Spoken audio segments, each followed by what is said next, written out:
starts now. Life in prison without the possibility of parole. That's the sentence for a former Schofield soldier who killed his 5-year-old daughter.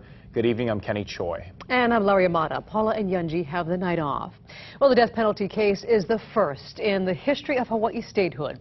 Jurors made their decision knowing if they couldn't agree on death, Naeem Williams would be sentenced to life in prison without the possibility of parole. When the verdict was read, the former soldier looked directly at the judge but showed no emotion. Seconds later, he sat down even though the judge was still talking. The 12 jurors deliberated for nearly 7 days before telling the judge they could not agree on a verdict. They were deadlocked. One juror says the split was 8-4. 8 wanted death, but 4 were against it. The jury has already spoken. We're satisfied with the verdict. We respect that verdict. I think, as you know, it is a split verdict. It was a very long trial. It's been a long this verdict has been a long time coming. We were concerned the whole time, and obviously if you have a person's life in your hands, it's a matter of concern. So the entire trial lasted 3 months. Naeem Williams will be sentenced in October.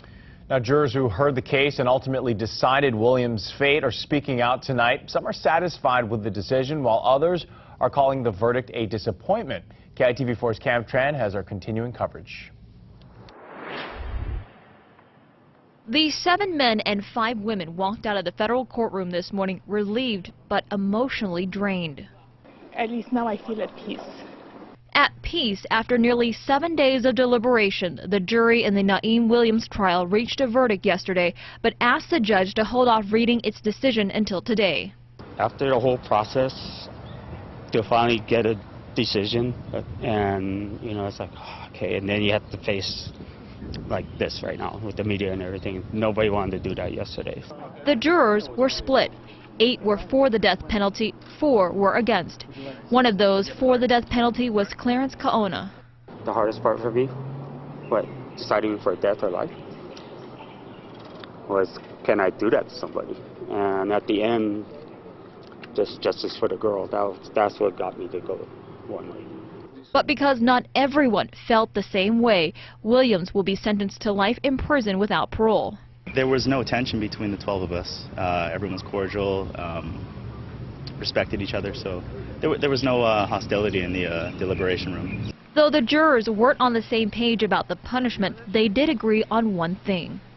We all was thinking about Talia for one thing. That was always on our mind. For some jurors, the emotional scars from the trial will never be erased, and for one in particular, neither will the outcome. The pictures, that was the hardest part for me. That's what got me a picture in her duct tape. That was the hardest part, and I'll never get that image out of my mind. And justice for the mom, that was the other thing. And I feel we kind of let her down a little bit.